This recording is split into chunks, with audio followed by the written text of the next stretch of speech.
اللہ رب العالمین نے محمد الرسول اللہ صلی اللہ علیہ وسلم کو مکہ کی سرزمین میں بعثت کیا۔ آپ وقت کے نبی ہیں، رسول ہیں، لیکن آپ نبی اور رسول ہونے کے ساتھ ساتھ قوموں کے لیے بہترین آئیڈیل بھی ہے، نمونہ بھی ہے۔ مکی زندگی میں ابھی اسلام اور توحید کے تعلق سے کوئی بات چیت نہ تھی۔ پہلی دفعہ جب آپ پر وحی کا نزول ہوا، آپ مارے وحشت کے گھبرا گئے، خوف محسوس ہوا، ڈرنے لگے اپنے نفس کے اوپر۔ قربان جائیے اس جانثار بیوی حضرت خدیجہ پر، جنہوں نے اس مصیبت کے گھڑی میں، اس پریشان کن لمحوں میں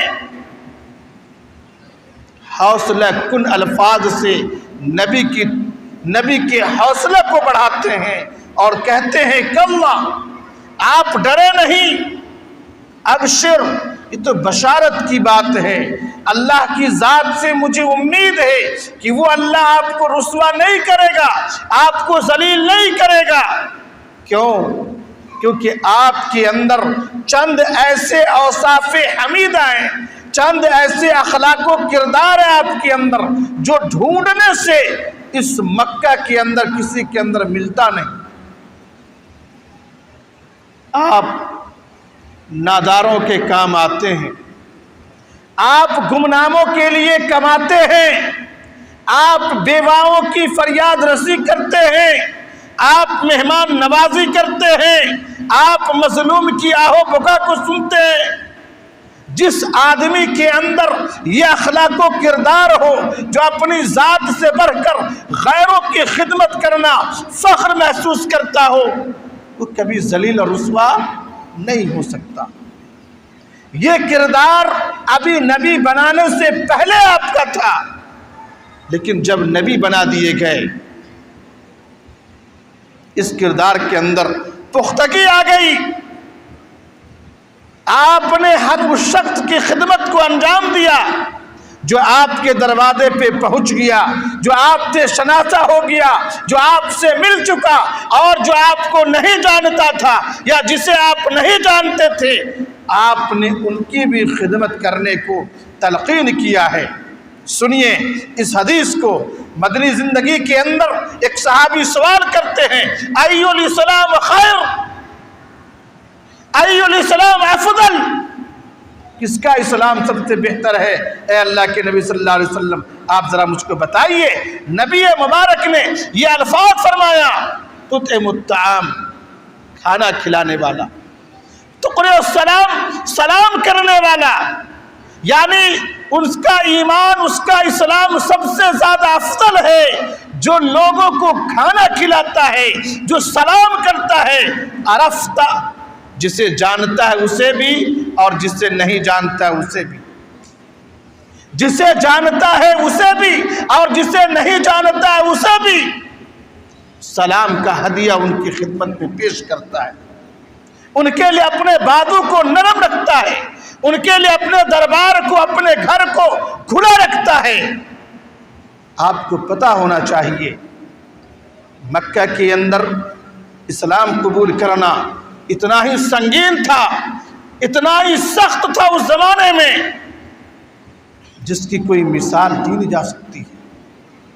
جن لوگوں نے اس شدائد کے موقع پر اسلام قبول کیا تھا، اللہ کی قسم، جو عذابیں، جو تکلیفیں اور جو پریشانی کی سامنا انہوں نے کیا تھا، آج ہم اس کا تصور تک بھی نہیں کر سکتے۔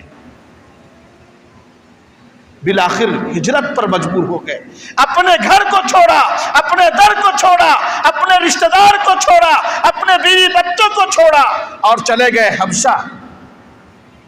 لیکن پھر بھی اس کو چین و سکون نہیں تھا۔ نجاشی دربار میں ان لوگوں نے یہ جمع ہو کر کہا، ہمارے اوباش مکہ سے بھاگ آئے ہیں، ہمارے معبود کو گالی دیتے ہیں، اے بادشاہ سلامت تیرے معبود کو بھی گالی دیتے ہیں۔ ان کو بھڑکایا، قربان جائیے اس موقع پر خطیب الاسلام حضرت جعفر طیار نے جو نجاشی کے دربار میں خطبہ دیا تھا، تاریخ کے اوراق کے اندر وہ سنہرے الفاظ کے اندر لکھے گئے ہیں۔ انہوں نے کہا، اے بادشاہ سلامت، ہم جاہلیت کی زندگی میں تھے، مردار کھانا ہماری فطرت کے اندر تھی، حلت و حرمت کی کوئی پرواہ نہیں کر رہے تھے، ہم اپنی ماں سے بھی شادی کر لیتے، محرمات ہمارے یہاں کوئی معنی نہیں تھا، ہم اپنے باپ کے کھوپڑیوں میں شراب پینا فخر محسوس کرتے تھے، جوا کھیلتے ہوئے اپنے بیوی کو ہار جانا، اپنے بیٹی کو داؤ پہ لگا دینا یہ فخر اور شان کی بات سمجھتے تھے۔ لیکن اللہ نے اسلام کو لے آیا، اسلام کی دعوت کو لے آیا، نبی کے ذریعے سے کتاب اللہ اور سنت رسول کو عام کیا، ہم نے نبی کی دعوت کو قبول کیا۔ وہ نبی یامرنا الصلاۃ، وہ نبی ہمیں نماز کا حکم دیتا ہے، وہ نبی ہمیں صدقہ کا حکم دیتا ہے، وہ نبی ہمیں صلہ رحمی کا حکم دیتا ہے، وہ نبی ہمیں پاکیزگی کا حکم دیتا ہے، وہ نبی ہمیں خدمت خلق کا جذبہ ہمارے دل کے اندر دیتا ہے، کسی کے درد کو دیکھ کر چھلک جانا ہماری طبیعت کے اندر ہوتی ہے۔ نجاشی بادشاہ نے جب ان چیزوں کو سنا اور پھر جعفر طیار نے اپنے اس بات کے اوپر جب دلیل کے اندر سورہ مریم کی چند آیتوں کو تلاوت کیا، نجاشی اشکبار ہو گیا، نجاشی بادشاہ اشکبار ہو گیا اور ان کفار سے کہا جو اس مقصد سے آئے تھے کہ ہم ان لوگوں کو لے جا کر مزید سخت سے سخت عذاب کے اندر گرفتار کریں گے، وہ ناکام اور نامراد ہوا۔ عرض کرنے کا مقصد یہ ہے کہ اس راہ کے اندر، اس دین اسلام کی آبیاری کرنے کے اندر نہایت ہی سخت تکالیف ہے، سخت پریشانیاں ہیں۔ یاد رکھیے حضرت لقمان نے اپنے بیٹے کو جو نصیحت کیا تھا، اس نصیحت کے اندر یہ جملہ بھی تھا کہ بیٹے اگر معاشرہ کے اندر تم امر بالمعروف و نہی عن المنکر کا کام کرو گے، نیکی کے بارے میں لوگوں کو کہو گے، نیکی کے بارے میں لوگوں کو ترغیب دلاؤ گے، برائی سے روکو گے، یہ بڑا صبر آزما کام ہے، بہت تکلیف دہ کام ہے۔ تمہاری مخالفت کرنے والے تمہارے رشتہ دار ہو جائیں گے، تمہیں چور کہنے والے تمہارے پڑوسی ہو جائیں گے، تمہارے اوپر الزام و اتہام لگایا جائے گا۔ جب بھی تم خدمت خلق کے لیے اپنے پاؤں کو نکالو گے، جب لوگوں کی خدمت کرنے کے لیے، جب انسانیت کی فلاح و بہبودی کے لیے ایک قدم بھی آگے بڑھاؤ گے، پیچھے سے دھکیلنے والے موجود ہوگا۔ یہ حضرت لقمان نے اپنے بیٹے کو وامر بالمعروف ونہی عن المنکر کے تعلق سے بیان فرمایا کہ یہ کام بڑا ہی سنگین ہے اور بڑے ہی دل گردے والے کرتے ہیں، یہ کام سب کے بس کی بات نہیں ہے۔ دین کی خدمت کرنا، دین کی آبیاری کرنا، دین پر چلنے والوں کی معاونت کرنا، ان کی حفاظت کرنا، ان کی صیانت کرنا، یہ سب کے بس کی بات نہیں ہے۔ شریعت اسلامیہ نے ان کی فضیلت کو بھی بہت بلند و بالا بیان کیا ہے۔ ان کی جو فضیلت ہے کتاب و سنت کے اندر بہت زیادہ ہے، انہی میں سے ایک فضیلت میں آپ کو بیان کرتا ہوں۔ اللہ کے نبی صلی اللہ علیہ وسلم ارشاد فرماتے ہیں، الساعی علی الارملہ کالمجاہد فی سبیل اللہ او القائم اللیل او الصائم النہار۔ فلاح و بہبود کے کام کرنے والے، رفاعی کام کو انجام دینے والے، اس حدیث کو ذرا سنیے۔ کہتے اللہ کے نبی صلی اللہ علیہ وسلم ارشاد فرماتے ہیں، جس آدمی کی فطرت ثانیہ بن جائے، جن کے رگ و ریشے کے اندر یہ بات آ جائے کہ بیواؤں کی خبر گیری کرے گا، ان کی معیشت کو سدھارے گا، ان کے زندگی کے اندر سکون و اطمینان کو داخل کرے گا، ان کے لیے جو اپنا روزی روٹی کما کر دے گا۔ السائی علی الارملہ، ایسے کمزور ناتواں عورتوں کی خبر گیری کرنے والے، کالمجاہد فی سبیل اللہ، اللہ کے راستے میں جہاد کرنے والے کی طرح، جس طرح ایک مجاہد کو اللہ ثواب دیتا ہے، اسی طرح کا ثواب اس آدمی کو ملتا ہے جو کسی بیوہ عورت کی خبر گیری کرتا ہے، ان کے لیے روزی روٹی کا انتظام کرتا ہے، ان کے لیے کپڑوں کا انتظام کرتا ہے، ان کے نان و نفقہ کا انتظام کرتا ہے۔ کہا کہ مجاہد کی طرح ان کو ثواب دیا جائے گا۔ پھر نبی نے اتنا ہی پر موقوف نہیں کیا، اتنا ہی پر خاموش نہیں ہوئے، بلکہ نبی نے اس کی فضیلت کو بیان کرتے ہوئے فرمایا کہ رات بھر تہجد پڑھنے والے کی طرح ان کو ثواب دیا جائے گا۔ پھر مزید ان کی فضیلت بیان کی کہ دن میں جو روزہ رکھتے ہیں اس طرح سے ان کو ثواب دیا جائے گا۔ یہ تینوں فضیلتیں اس آدمی کے حق میں ہیں جو کسی یتیم بیواؤں کے تعلق سے اپنے دل کے اندر جذبہ رحمت کو پاتے ہیں، ان کی خدمت کرنا چاہتے ہیں، ان کے لیے روزی روٹی کا انتظام کرنا چاہتے ہیں۔ علامہ ابن بطال رحمۃ اللہ علیہ اس بخاری شریف کی روایت کے بارے میں کہتے ہیں کہ جو بھی آدمی اس حدیث کو سنے ان پر ضروری ہے کہ اپنے دل کے اندر اس خدمت کے تعلق سے ضرور ایک بار سوچے، ایک بار اپنے نفس سے پوچھے اور سوچنے کی کوشش کرے اور اس کار خیر کو ضرور انجام دے۔ علامہ نووی رحمۃ اللہ علیہ فرماتے ہیں کہ السائی سے مراد الکاسب، یعنی وہ آدمی ہیں جو ایسے لوگوں کے لیے نان و نفقہ کا انتظام کرتا ہے۔ اور علامہ ابن حجر اسقلانی رحمۃ اللہ علیہ فرماتے ہیں کہ السائی سے مراد وہ آدمی ہیں جو ایسے لوگوں کے نان نفقہ کے لیے راتوں دن تگ و دو میں رہتا ہے، راتوں دن پریشان رہتا ہے اور ان کی زندگی کو سنوارنے کی کوشش کرتا ہے۔ کتنی بڑی فضیلت! یہ کام معاشرے کا کون انجام دے گا؟ صرف ایک آدمی کا کام نہیں ہے، یہ ہر فرد سے مخاطب ہے کہ آپ اپنے زندگی کے اندر جھانک کے دیکھیے اور اپنے زندگی میں اس کار خیر کو ضرور انجام دیجیے۔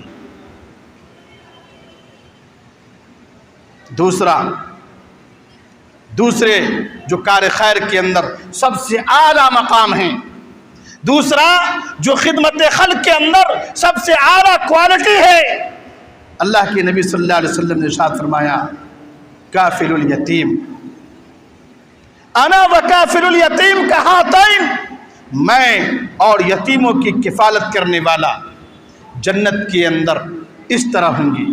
اور آپ صلی اللہ علیہ وسلم نے اپنی 2 انگلیوں کے ذریعے اشارہ فرمایا۔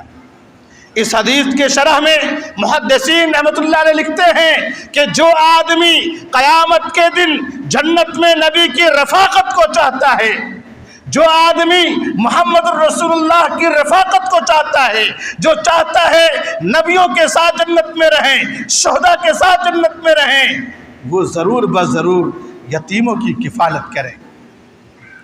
علامہ نووی رحمۃ اللہ علیہ اس حدیث کی تشریح میں فرماتے ہیں کہ کفالت کا مطلب یہ ہے کہ یا تو اپنے مال سے اس یتیم کی کفالت کرے، ان کے لیے نان و نفقہ کا انتظام کرنا، ان کے لیے کپڑوں کا انتظام کرنا، ان کے لیے تعلیم و تربیت کا انتظام کرنا، یا پھر یتیم ہی کی مال جو شرعی ولایت کے طور پہ ان کو دی گئی ہو اسی پیسے سے ان پہ خرچ کرنا۔ یہ 2 اہم کام معاشرہ کے اندر ایک ایسے عالی شان اور معزز کام ہیں جو ہر شخص سے مطالبہ کیا جاتا ہے اور ہر شخص کو یہ توفیق بھی نہیں ملتی۔ بہت کم ایسے لوگ ہیں جو ان لوگوں کی خبرگیری کے لیے اپنے زندگی کو وقف کر دیتے ہیں۔ معزز سامعین، یتیموں کی کفالت کرنا اور بیواؤں کی خبرگیری کرنے کے علاوہ معاشرے نے اور اسلام نے ہمیں اس بات کی تعلیم دی ہے کہ ہم خدمت خلق کو اپنی زندگی کی فریضہ میں داخل کریں۔ انسانیت کا وجود ایک دوسرے کے خدمت کے لیے تو ہے۔ آپ دیکھیے ایک انسان اگر جانور پہ بھی رحم و کرم کا معاملہ کرتا ہے تو اللہ اس کو جنت میں داخل فرماتا ہے، اور جانور پر بھی عذاب کا معاملہ کرتا ہے، ناحق ظلم و زیادتی کرتا ہے تو وہ جہنم کا مستحق ہو جاتا ہے۔ جب جانوروں کے ساتھ اس طرح سلوک کرنے کی تاکید اسلام نے دیا ہے تو ذرا سوچئے انسانیت کے ساتھ خیر و بھلائی کرنے کی تعلق سے کس قدر ابھارا ہوگا۔ ہم نے جو آیتیں آپ کے سامنے پیش کیا تھا اس کا مفہوم یہ ہے کہ کیا ہم نے انسان کو آنکھیں نہ دی؟ الم نجعل لہ عینین، کیا ہم نے انسان کو آنکھ عطا نہیں کیا؟ ولسان وشفتین، زبان اور ہونٹ نہیں دیے؟ وہدیناہ النجدین، دو راستوں کی رہنمائی نہیں کر دی؟ توحید اور شرک والے راستے کے بارے میں واضح نہیں بیان کر دیا؟ فلقتحم العقبہ، انہوں نے گھاٹی کو پار نہیں کیا۔ عقبہ کہتے ہیں پہاڑ کے اندر دشوار گزار گھاٹی کا ہونا، یعنی وہاں تک پہنچنے کے لیے آدمی شدید محنت کرتا ہے۔ وَمَا أَدْرَاكَ مَا الْعَقَبَةُ، اے نبی آپ کو کیا معلوم کہ وہ دشوار گزار گھاٹی کیا ہے؟ فَكُّ رَقَبَةٍ، غلام آزاد کرنا، او اطعام فی یوم ذی مسغبہ، فقر و فاقہ کے زمانے میں کھانا کھلانا، بھوک اور قحط سالی کے موقع پر لوگوں کو کھانا کھلانا، بھر پیٹ کھانے کا انتظام کرنا۔ اس لاک ڈاؤن نے اچھے اچھے لوگوں کی حالت کو ابتر بنا دیا تھا۔ اس لاک ڈاؤن کی مصیبت نے اچھے اچھے سرمایہ کاروں کو روڈ پہ لے آیا تھا۔ بہت کم ایسے لوگ تھے جو خوشحال تھے اور ایسے موقع پر غریب اور مسکینوں کا خیال رکھا تھا۔ لیکن اس موقع پر بھی کچھ ایسے لوگ بھی تھے جن کے دلوں کے اندر یہ درد تھا کہ ہم تو آسودہ حال ہیں، لیکن کچھ ایسے بھی لڑکے ہیں جنہوں نے کھانا تک نہیں کھایا ہے، ان کے لیے راتوں دن پریشان رہے۔ اس فقر و فاقہ کے زمانے میں بھی ان کے کھانے پینے کا نظم کیا۔ یہ بہت بڑی دولت ہے۔ اللہ رب العالمین نے انسان کو آنکھ دیا ہے، یہ عقل سلیم دیا ہے، اس سے دنیا کا جائزہ لے اور دیکھے اور غور و فکر کرے کہ کیا وہ خدمت خلق کے لیے تیار ہے۔ آپ خود سے فیصلہ کیجئے، اگر آپ ایک غریب اور مسکین کو کچھ عنایت کر کے اپنے دل کے اندر سرور کو محسوس کرتے ہیں تو یاد رکھیے کہ یہ ایمان ہے اور یہ ایمان کا مزہ ہے۔ اللہ کے نبی صلی اللہ علیہ وسلم نے قرآن مجید کے اندر سائل کو جھڑکنے سے، اللہ کے نبی صلی اللہ علیہ وسلم کو قرآن میں سائل کو جھڑکنے سے منع کیا ہے۔ یتیموں کی خبرگیری کرنے کے تعلق سے قرآن کی کئی آیتوں میں اس کی ترغیب اور تحرید ہے، بلکہ جہنم میں جلنے والوں کا ایک عذر یہ بھی ہوگا، جب وہ پوچھا جائے گا کہ جہنم میں تم کیوں جل رہے ہو تو وہ جواب دے گا کہ لم نکن نطعم المسکین، ہم مسکین کو کھانا نہیں کھلاتے تھے۔ معزز سامعین، آج اللہ نے دولت اتنی زیادہ وافر مقدار میں دیا ہے کہ اس سے زیادہ ہم ضائع کر دیتے ہیں، برباد کر دیتے ہیں، خراب کر دیتے ہیں، لیکن ہمارے دل کے اندر ذرہ برابر بھی خیال نہیں آتا کہ کوئی شخص جو محتاج ہے ان کو دے دیا جائے، ان غریبوں تک پہنچا دیا جائے، ان یتیموں تک دے دیا جائے۔ یاد رکھیے، جو آدمی اس روئے زمین کے اوپر ترقی کر رہا ہے یا جو کچھ بھی دولتیں ان کو مل رہی ہیں، انہی مجہود الحال کی وجہ سے، انہی یتیموں کی وجہ سے، انہی فقیروں کی طفیل میں اللہ ان کو دولت سے نوازتا ہے۔